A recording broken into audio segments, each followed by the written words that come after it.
Akkam jirtu barattoonni kutaa 10, kutaa 11, kutaa 12 hundi keessan qormaata biyyoolessaa kan bara 2017 maatisii kutaa 10 keessaa duwwaa ba'an qabadhee dhiyaadheen jira. Egaa viidiyoo darbeen kutaa 9 keessaa duwwaa kan ba'anii chaaptarii isaa maqaa dha'uudhaan gadi fageenyaan isiniif hojjedheen ture. Barattoonni viidiyoo sana laallee akka laaltan isin affeeraa. Egaa viidiyoo har'aatiin kutaa 10 keessaa duwwaa kan ba'an gadi fageenyaan ni ilaalla.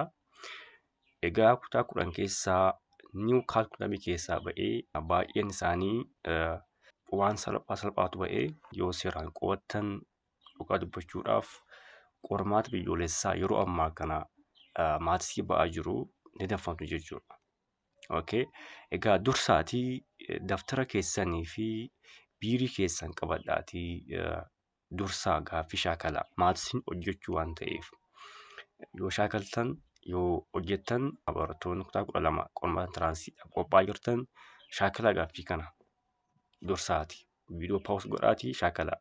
Akkasuma barattoonni private kilaasii barachuu barbaadan yeroo ammaa kanatti private kilaasii barsiisaan jira. Barataa baay'eetu ana biratti barataa jira. Keessumaa barattoonni kutaa 12 qormaata biyyoolessaa fudhatan barachaa jiru. Baay'ee itti gammadoodha. Qormaata tiraansii chaaptariidhaan qoodee barsiisaan jira. Fakkeenyaaf waa'ee tooppikii tokkoo gaafa barsiisu achi jalaa gaaffileen tiraansii ba'an bara 2005 hanga 2017 jiran hunda isaa in shaakalu jechuudha. Barattoonni barachuu barbaadan maatisii, keemistirii fi fiiziksii akkasumallee gaaffilee saatii ni hojjenna. Yeroo ammaa kana dhuftanii na bukkeetti karaa bilbila kanaa fi karaa telegiraamii kanaa nama dandeessu. Barattoonni ammaatti chaanaalii kana sabskiraayib hin goone piliis sabskiraayib godhaa. Maatii kana guddisaa. Miidiyaa Oromoo guddaa ta'e ni uumna. Dhiifama akkasuma teelegiraam chaanaalii keenya gaaffii garaagaraa achi gubbaatti saniif gadhiisaan jira. Koomentii booksii irraa argachuu dandeessu. Gaaffii tokkoffaa haa eegallu. Kuni poolinoomiyal fankishinii chaaptar 2 keessaa ba'ee kutaa 10 chaaptar 2 keessaa ba'ee the f of x and the g of x be given to polynomial function, then which of the following is true? F of x fi g of x walitti mi'aayidhaan f of x is equal to x cube plus 2x plus 1 dha. G of x immoo x square minus 1 dha. So gaafa walitti daanu x cube plus 2x plus 1 plus x square minus 1. So x cube plus x square plus 2x plus 0 into b ilaallu. B maal jedhaa? F of x minus g of x cube plus 2x plus 1 minus x square minus 1. So x cube plus 2x plus 1 minus x cube plus 1. Maaliif ishiin kun gubbaa rabsamtu waan taate. Sorry, kuni squareidha. Okay.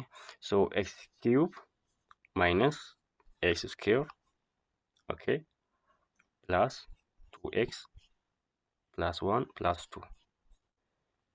Kanaaf b'nis hin ta'u jechuudha. B'n keenya hin ta'u jechuudha. Simma ilaallume f of x times g of x, which means x cube plus 2x plus 1 times x square minus 1 halal. So x cube into x square minus 1 plus 2x into x square minus 1 plus x plus 1, plus 1 into x square minus 1. Okay. How do you know? X cube times x square means x to the power of 5 x5 minus x cube plus 2x times x square means 2x cube, 2x times negative 1 means minus 2x plus 1 times x square means x square minus 1. So common term isaanii walitti fidna. X to the power of 5 plus x cube plus x square minus 2x minus 1 deebiin keenya. Kanaaf siin deebii ta'a jechuudha. Baay'ee salphaadha. Gaaffii 17ffaanis chapter 2 keessaa ba'ee waa'ee location theoremiiti. Egaa kun waa'ee location theoremii, waa'ee remainder theoremii, zero theoremii kun chapter 2 gubbaa jira. Kutaa 10 chapter 2 irraa ba'e kunis gaaffilee akkasii yeroo baay'ee hin ba'u. Kun garuu salphatee ba'e hiikkaa isaatu ba'e.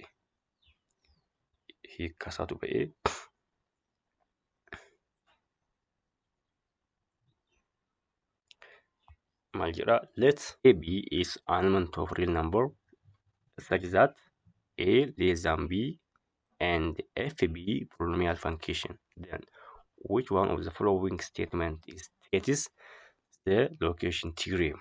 Location theorem ni gabaabaatti sign change fayyadamuudhaan between two value sign change fayyadamuudhaan zero barbaaduudhaaf fayyada jechuudha. If f of a and f of b have opposite sign yoo qabaatan, f of a dhaa fi f of keenyaaf f of a fi f of b opposite sign yoo qabaatan, then there is at least one real zeros between the polynomial a and the b. Maal ta'a jechuudha? Fakkeenyaaf f of negative 1 fi f of 2 as gidduu baasuun isaanii opposite sign yoo qabaatan, opposite sign yoo ta'anii, there is at least one real zero of polynomial between a and the b. Okay, so deebiin isaa D ta'a jechuudha. If f of a and f of b have opposite sign, then there is at least one zero of between a and the b. Kun deebii ta'a jechuudha. Gaaffii itti aanu haa hojjennu. Kun immoo kunis chapter 2 keessaa ba'e. Waa'ee logaritmii chapter 2 keessaa ba'e. So maal jedha? Which one of the following is the solution of set 5x 5 to the power of x is equal to 11.2? Use jedha. Use logarithm of 5 kenname jira is equal to 0.6990 dha. Logarithm of 1.12 kenname jira, which means 0.0485 kenname jira. So by using this given, what is the solution set of 5 to the power of x is equal to 11.2? Kana hojjennu baay'ee salphaadha. So maal goona? Gama lamaan logaritmiidhaan baay'isnaa jechuudha. So logarithm of base 10 5 to the power of x is equal to logarithm of base 10 11.2. Okay, gama lamaan logaritmiidhaan baay'isna. Logarithm of 5 kunoo kennamee jira. Logarithm 5 inni kun kennamee jira, which means 0.6990 dha. Expression kun immoo akka seera logaritmiitti maal taati? Iddoo kan dhufti jechuudha. Maaltu expression kun? So x times logarithm of 5 base 10 is equal to logarithm of 11.2 base 10. Logarithm of 5 base 10 qabna kennamee jira. Garuu immoo logarithm of 11.2 kennamee hin jiru. Maaltu kenname jechuudha? Logarithm of 1.12 kenname. So logarithm of 11.2 kana gara logarithm of 1.12 tti deebisuu qabna jechuudha. We have logarithm of 5, which means x times 0.6990 qabna. Garuu immoo logarithm of 11.12 hin qabnu. So 11.12 jechuun 11.12 means is equal to 1.12 times 10 waan ta'eef bifa kanaan sirreeffanneetu amma logaritmiidhaan baasnaa jechuudha. Logarithm of 1.12 times 10 base 10 means logarithm of 1.12 plus ta'a waan ta'eef akkasii logarithmitti logarithm of 10 base 10. Logarithm of 1.12 means 0.0485 kunoo 0. So logarithm of 10 base 10 means 1. Logarithm of 10 base 10 means it's always 1. Don't forget this. Okay. So logarithm of 1.12 plus logarithm of 10 base 10 is equal to 0.0485 plus 1, which means 1.085 ta'a jechuudha. Maaltu logarithm of 1.12 base 10 kun jechuudha. Sorry, logarithm of 11.12 1.05 ta'a. Okay. So x into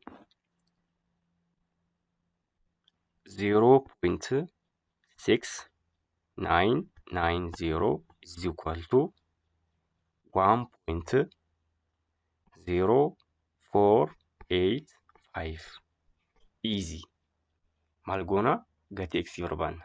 Over 0.6990 over 0.6990. Okay. Kanamii asii balleessinu xiqqooshii akkasiin jeeqee abdiin qaba. Egaa ifama isin gaafadhaa. Kompiitara iskiriinii guddaa waan hin qabnee fi x is equal to 1.0485 over 0.6990. X is equal to 1.5 ta'a. Deebiin keenya A ta'a jechuudha. Kun maal jedhaa? Consider the line segment PQ with the point P is 1, -1 and Q is 4, 2. Then which of the following point divides PQ internally in the ratio of 2, 1? Ratioon jira 2 into 1. So kuni gaaffiin kun internal division gaafate. Ratioon jira point lama jira maaltu gaafate? What is the internal division gaafate jechuudha. So by using the internal division formula, which means we have internal division formula across the x and across the y. X maal ta'a? M x2 plus iddoo kanatti haa hojjennu xidhaaf x is equal to m x2 plus n x1 over m plus 1 and y dhaaf immoo y dhaaf m y2 plus n y1 over m plus n. Kuni internal division formula ta'a jechuudha. M into n ni ratio 2 into 1 ta'a. Jechuun m is equal to 2 n is equal to 1 ta'a jechuudha. So keessa buusneetu gatii internal division isaa argannaa jechuudha. It is so easy. X1 is equal to 1, Y1 is equal to -1, X2 is equal to 4, Y2 is equal to 2. Ratio M into N is equal to 2,1. So bakka buusuudha. So X is equal to 2 times 4 plus 1 times 1 over 2 plus 1. Okay, bakka X-ti. So X is equal to 3 ta'a. Y is equal to 2 times 2 plus 1 times -1. Okay, over 2 plus 1, which is 3. So Y is 1 is equal to 1 ta'a. So deebiin keenya maal ta'a jechuudha? X, Y is equal to 3,1 ta'a jechuudha. Deebiin keenya D ta'a jechuudha. So easy. Formulaa isaa sammuutti qabachuudha. Gaaffii itti aanu, what is the equation of the line that passes through point -2,5 and has slope m jira, m is equal to 1 over 2. It is the easiest question. Kun gaaffii baay'ee salphaadha. A linear equation dha. Using the point slope formula, we can find the equation. So point slope formula means y minus y1 is equal to m times x minus x1. Okay, kuni point slope formula jedhama. So bakka y buusuudha, bakka x buusuudha. So easy. Kanaaf keessa bakka buusu maal ta'a? Here y minus y1 is 5 is equal to m jira 1 over 2 into x minus x1 means -2 minus 2. So y minus 5 is equal to 1 over 2 into x plus 2. Gama lamaan baasnaa 2 into y minus 5 is equal to x plus 2. So 2y minus 10 is equal to x plus 2. Kanaan booddee standard form ax plus by is equal to 0 ta'een barreessuudha. So kana gaafa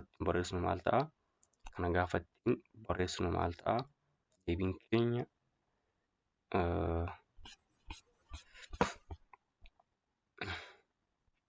2y minus x minus 12 is equal to 0. Deebiin keenya D ta'a jechuudha.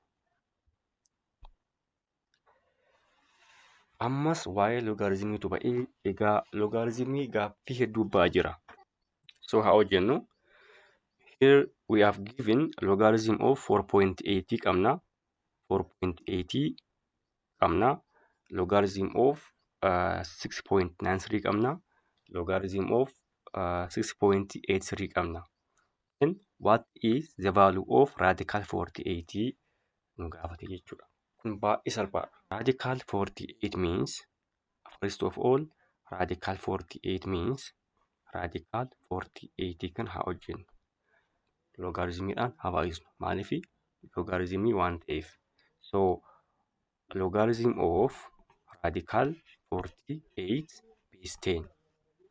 Okay, radical 48 jechuun immoo 48 the power of 1 over 2 jechuudha. So radical 48 jechuun 48 the power of 1 over 2 jechuudha. Logarithm of base 10 48 the power of 1 over 2 ta'a jechuudha. Kuni akka seera loogaarizimiitti 1 over 2 logarithm of base 10 48 ta'a jechuudha. So kana haa balleessinu.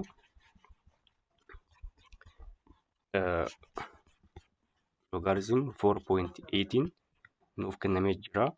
So 1 over 2 logarithm of 4.8 times 10 because 48 jechuun 4.8 times 10 ta'a. Okay. So kun maal ta'a? 1 over 2 logarithm of 4.8 base 10 plus logarithm of 10 base 10 ta'a jechuudha. Okay. Ishii kana dura haa hojjennu. Logarithm of 4.8 is equal to 0.6812 ta'a. 1 over 2 0.6812 plus 1 because logarithm of 10 base 10 means 1 ta'an ta'eef. So 0.61 over 2 0.6812 means 1.6812 ta'a. Kana gaafa dhiirru maal ta'a? 1.6812 divided by 2 is the answer is equal to 0.8406 ta'a jechuudha. Okay. Baaluun kana logarithm of 6.93 which means 6.93 ta'a jechuudha. Deebiin keenya B ta'a jechuudha. Question number 10. Consider the equation logarithm log x plus log of x minus 3 is equal to 1. Then what is the solution set?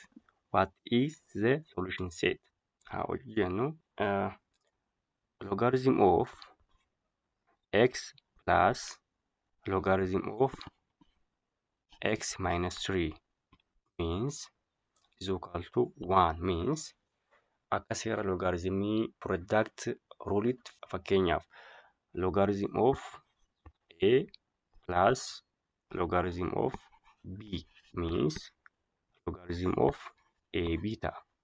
Kuni product rule of logarithmidha. Okay. Isa kana logarithm of x into x minus 3 is equal to 1. Logarithm of x kana irraa arabsanu x square minus 3x is equal to 1. Okay. Logarithm formii kana gara exponential formiitti jijjiiraa jechuudha. Akkamitti jijjiirra? Fakkeenyaaf logarithm of a base 10 is equal to b means equal to 10 the power of b is equal to a ta'a. Okay. Formii kanaan logarithm of x square minus 3x is equal to 1 kana gara exponential formiitti jijjiiru. Okay. They are inverse of each other. So gaafa jijjiiru maal ta'a? Kun base 10 waan ta'eef 10 the power of 1 is equal to x square minus 3x. Easy. X square minus 3x is equal to 10. Kuni quadratic equationidha. Quadratic equationii kana quadratic formula fayyadamuudhaan gatii x yaa barbaannu. Minus b plus or minus and radical of b square minus 4ac over 2a is the quadratic formula. Minus of minus 3 plus or minus and the radical of b square means minus 3 square minus 3 the whole square minus 4 times 1 times negative 10 over 2 times 1 which is 2. So kana gaafa hojjennu maal ta'a? 3 plus or minus 9 plus 40 over 2, which means 3 plus or minus 49 means 7 number 7 over 2. Okay, 3 plus or minus 7 over 2 means 1 si'a tokko 3 plus 7 over 2 and 3 minus 7 over 2. Okay, 3 plus 7 over 2 means 3 plus 7 over 2 means 10 over 2. 3 minus 7 over 2 means minus 4 over 2. So x1 and x2. x1 is 5, x2 is minus 2. Minus 2. The next one is to check if they are valid. Maaliif loogaariizimii keessatti negative numberidhaa fi zeeroonii validii miti. Fakkeenyaaf logarithm of minus 2 is invalid form of logarithm. Okay, logarithm of 0 is invalid form of logarithm. So negative numberii fi zeeroonii invalididha jechuudha. Maal keessatti? Logaritmii keessatti. Kanaaf logarithm is the only positive number. Okay, log of 5 qofatu deebii ta'a jechuudha. Kanaaf solution setting keenya D ta'a jechuudha. D. The answer is D only, which is 5. The next question. If the number of bacteria in certain laboratory colony grows at the rate of 5 per day, and assuming that there are 1000 bacteria present initially, then what would be the approximate number of bacteria present after 3 days? Initially, which means PO is equal to 1000 growth of bacteria, and rating sum interval more 5 idhaan. Rate is 5, it is in decimal. Time is 3. Okay, maal gaafatamne? We are asked to find what would be the approximate number of bacteria present after 3 days. Lakkoofsa bacteria guyyaa 3 booddee dabaluu nu gaafate. So PT is equal to PO times 1 plus R to the power of T. Okay, 1 plus kuni gross exponential formula dha jechuudha. Gross exponential formula. So P of 3 haa barbaannu. P of 3 is equal to 1000 1 plus 5 to the power of 3 is around 1158 ta'a jechuudha. Kanaaf deebiin keenya P ta'a jechuudha.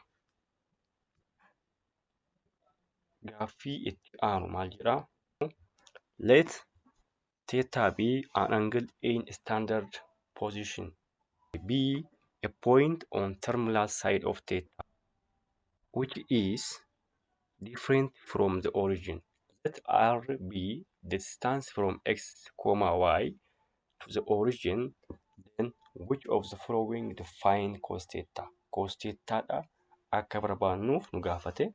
Fakkeenyaaf triangilii keenya akkasitti nu gaafanne theta as jira,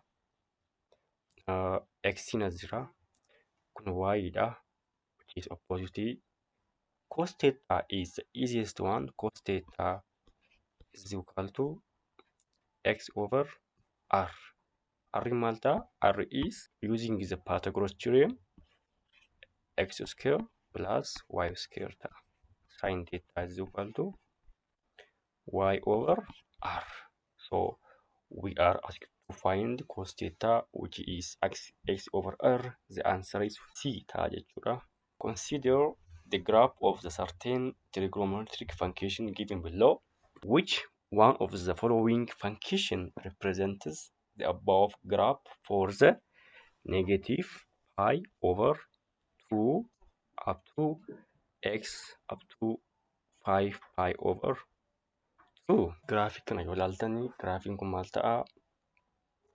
Graafiin kun continuousdha, which means smoothidha. 2 pi dhaan dabalaa jira. 2 pi dhaan dabalaa jira. So graafiin kun sin x ta'a jechuudha.